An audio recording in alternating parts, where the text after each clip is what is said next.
अगर आप लोगों ने ट्राइडेंट के शेयर्स में इन्वेस्टमेंट किया है तो यहाँ पर सबसे बड़ी कंफ्यूजन की बात है कि ट्राइडेंट के शेयर्स के लेकर क्या करना है, क्योंकि ट्राइडेंट की शेयर्स की प्राइस लगातार गिरते ही जा रही थी। और यहाँ पर अगर आप एक महीने की परफॉर्मेंस को देखेंगे तो एक महीने में इस कंपनी के शेयर्स की प्राइस 8.36% से गिर चुकी है। और वहीं पर अगर मैं एक साल की बात करूँ तो एक साल में इस कंपनी के शेयर्स की प्राइस 47% से गिर चुकी है। अगर आप ट्राइडेंट के शेयर्स को शॉर्ट टर्म में देखेंगे, मतलब 1 डे के रिटर्न पर देखेंगे या 1 वीक के रिटर्न पर देखेंगे, तो यहाँ पर आपको पॉजिटिव ग्रोथ दिखाई दी है। ट्राइडेंट के शेयर्स ने पिछले मार्केट क्लोजिंग पर अपने इन्वेस्टर्स को विदिन डे 6.48% का रिटर्न दिया था, जो कि काफी अच्छी बात है और कंपनी के शेयर्स में पॉजिटिव ग्रोथ दिखाई दी है। और वहीं पर अगर मैं एक हफ्ते की बात करूं तो एक हफ्ते में कंपनी के शेयर्स ने 2.38% का ग्रोथ दिखाया है। लेकिन अगर मैं ओवरऑल ट्राइडेंट के शेयर्स की बात करूं तो ओवरऑल ट्राइडेंट के शेयर्स की वैल्यू गिरते ही जा रही है। एक साल पहले इस कंपनी के शेयर्स की प्राइस 57 रुपीज पे थी और वहीं पर इस कंपनी के शेयर्स की प्राइस करंटली चल रही है 28 रुपीज के आसपास। तो आखिर ट्राइडेंट के शेयर्स की प्राइस क्यों गिरते जा रही है और यहाँ पर आपको इन्वेस्टमेंट करना है कि नहीं करना है, हर एक चीज के बारे में आज के इस वीडियो में बताने वाला हूँ। तो एज यूजुअल हमारा आज का वीडियो भी इंपॉर्टेंट और इंटरेस्टिंग होने वाला है। तो आज के इस वीडियो को शुरू करने से पहले अगर आप लोग इस चैनल पर नए हो और आपने अभी तक इस चैनल को सब्सक्राइब नहीं किया है तो क्या कर रहे हो यार, इस चैनल को सब्सक्राइब करो, क्योंकि स्टॉक मार्केट, इन्वेस्टमेंट्स और पर्सनल फाइनेंस से जुड़ी बहुत सारी चीजें मैं आपके साथ शेयर करता हूँ। तो चैनल को सब्सक्राइब कर दिया ना, तो शुरू करते हैं आज की वीडियो को और जानते हैं कि ट्राइडेंट के शेयर्स की वैल्यू क्यों गिरते जा रही है। कभी भी अगर आपको ऑब्जर्व करना है कि किसी पर्टिकुलर कंपनी के शेयर्स की प्राइस उस कंपनी के फंडामेंटल्स को जस्टिफाई करती है कि नहीं करती है, तब यहाँ पर आपको कंपनी के शेयर्स की प्राइस के ग्रोथ को कंपनी के ईपीएस की ग्रोथ के साथ कंपेयर करना है। और जैसे कि आप यहाँ पर देख सकते हैं कि ट्राइडेंट के शेयर्स में जो ईपीएस की ग्रोथ है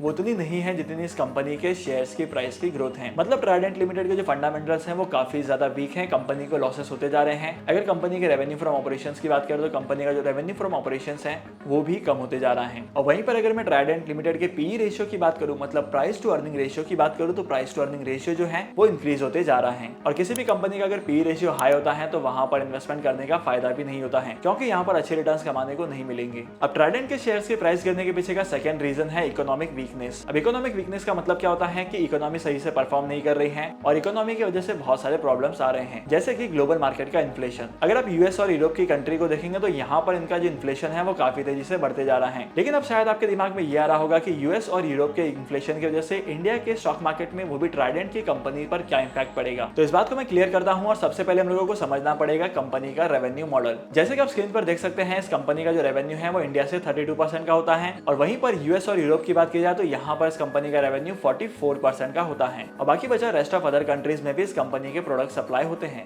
जब ट्राइडेंट लिमिटेड यूएस और यूरोप में अपने प्रोडक्ट को एक्सपोर्ट करता है तब यहाँ पर उनके जो प्रॉफिट मार्जिन होते हैं ये बहुत ही ज्यादा होते हैं। लेकिन करंट सिचुएशन में यूएसए और यूरोप में बहुत ही ज्यादा इन्फ्लेशन बढ़ते जा रहा है। इकोनॉमी कोलैप्स होने की वजह से मार्केट में लिक्विडिटी खत्म हो चुकी है और इसीलिए यहाँ से इनके प्रोडक्ट की डिमांड नहीं बढ़ रही है। और प्रोडक्ट की डिमांड नहीं बढ़ रही है इसका मतलब प्रोडक्ट कंपनीज जो है वो एक्सपोर्ट नहीं करेगी और कंपनी एक्सपोर्ट नहीं करेगी तो कंपनी का जो रेवेन्यू है वो गिरते जाएगा और कंपनी के रेवेन्यू में अगर गिरावट आई तो कंपनी के शेयर्स की प्राइस पर भी इसका इंपैक्ट देखने को मिलेगा। लेकिन इन्फ्लेशन की वजह से ट्राइडेंट के प्रोडक्ट की डिमांड कम क्यों हुई इसके बारे में भी मैं आपको डिटेल में बता देता हूं। देखो, मार्केट में ना दो तरीके के प्रोडक्ट्स होते हैं। सबसे पहले एसेंशियल कैटेगरी के प्रोडक्ट होते हैं और इसके बाद आते हैं नॉन एसेंशियल कैटेगरी के प्रोडक्ट। और ट्राइडेंट के जितने भी प्रोडक्ट हैं ये सारे के सारे प्रोडक्ट आते हैं नॉन एसेंशियल कैटेगरी के अंडर। तो जब भी मार्केट में इन्फ्लेशन बढ़ता है तो यहाँ पर चीजों के दाम बढ़ते हैं और इन्फ्लेशन के इसी तरीके से बढ़ने से लोगों की सैलरी में ज्यादा हाइक नहीं होती है, लोगों के पास इनकम उतनी ज्यादा नहीं आती है जितना इन्फ्लेशन बढ़ता है। और ट्राइडेंट लिमिटेड के जितने भी प्रोडक्ट्स हैं वो सारे के सारे गारमेंट रिलेटेड हैं, क्लॉथ रिलेटेड हैं, तो यहाँ पर ये नॉन एसेंशियल कैटेगरी में आते हैं। इसीलिए ट्राइडेंट का रेवेन्यू भी कम होते जा रहा है और यहाँ पर ट्राइडेंट के शेयर्स की प्राइस भी गिरते जा रही है। और ट्राइडेंट के शेयर्स के नीचे गिरने के पीछे का थर्ड इंपॉर्टेंट रीजन है इंडिया के टेक्सटाइल सेक्टर की पॉलिसीज। गवर्नमेंट ऑफ इंडिया ने इंडिया के टेक्सटाइल सेक्टर की पॉलिसीज को अभी अपडेट किया है और यहाँ पर पॉलिसी की वजह से बहुत ही बुरा इंपैक्ट पड़ा है। गवर्नमेंट ऑफ इंडिया ने डोमेस्टिक प्रोडक्शन को इंक्रीज करने और इनकी एफिशिएंसी को बढ़ाने के लिए बहुत सारे रिफॉर्म्स पास किए थे।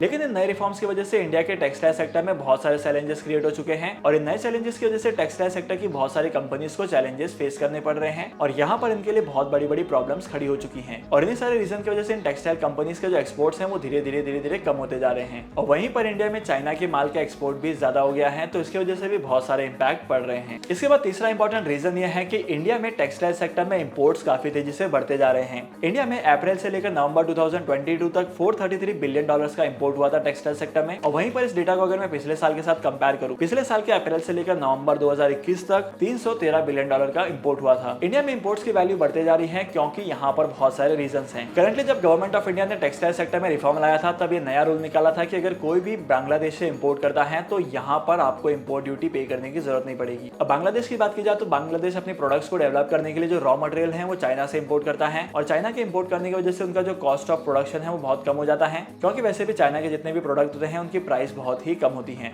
अब बांग्लादेश ने रॉ मटेरियल चाइना के पास से परचेस किया और फाइनल जो प्रोडक्ट है वो इंडिया को बेच दिया। इसकी वजह से हम लोगों को साफ साफ पता चलता है कि इंडिया के टेक्सटाइल सेक्टर में चाइना का इन्फ्लुएंस बढ़ते जा रहा है, क्योंकि हमारी कंट्री में अगर बांग्लादेश से इंपोर्ट होता है और बांग्लादेश चाइना के पास से इंपोर्ट करता है तो इसका मतलब ये है कि हमारे कंट्री में चाइना का माल बहुत ज्यादा आ रहा है और इंडिया के टेक्सटाइल प्रोडक्ट और चाइना से आने वाले टेक्सटाइल प्रोडक्ट की क्वालिटी सेम होने की वजह से मार्केट में इंडियन टेक्सटाइल कंपनीज की डिमांड और ज्यादा कम होती जा रही है और इसीलिए इंडिया के टेक्सटाइल सेक्टर में बहुत सारी कंपनीज के शेयर्स की प्राइस गिर रही है। होप करता हूँ कि अभी तक की वीडियो में आपको पता चल गया है कि ट्राइडेंट के शेयर्स की प्राइस किन रीजंस की वजह से गिर रही है। लेकिन अगर आप लोग ट्राइडेंट के शेयर्स में इन्वेस्टमेंट करना चाहते हैं तो यहाँ पर मैं आपको पर्सनली यही कहूंगा कि आपको इस कंपनी के शेयर्स में फिलहाल के लिए इन्वेस्टमेंट नहीं करना है, क्योंकि अगर आप लॉन्ग पीरियड ऑफ टाइम के शेयर्स को देखेंगे तो यहाँ पर कंपनी के शेयर्स की प्राइस गिरते जा रही है और अगर आप कंपनी के शेयर्स की प्राइस को शॉर्ट रन में देखेंगे तो यहाँ पर काफी अच्छी ग्रोथ दिखाई दी है। लेकिन अगर इस कंपनी के शेयर्स की प्राइस में 1-2 महीने तक और ग्रोथ आती है तब यहाँ पर आप लॉन्ग टर्म के लिए इन्वेस्टमेंट कर सकते हैं। डीमैट अकाउंट ओपन करने के लिए टॉप 3 ब्रोकर्स का लिंक मैंने आपको डिस्क्रिप्शन में दिया है, वहां पर जाकर आप डीमैट अकाउंट ओपन कर सकते हैं और स्टॉक मार्केट में इन्वेस्टमेंट करना स्टार्ट कर सकते हैं। तो आज के इस इंपॉर्टेंट वीडियो को यहीं पर खत्म करते हैं। मैं आपको मिलूंगा अगली वीडियो में नए टॉपिक के साथ, एक इंटरेस्टिंग टॉपिक के साथ। तब तक के लिए signing off, happy investing and good bye.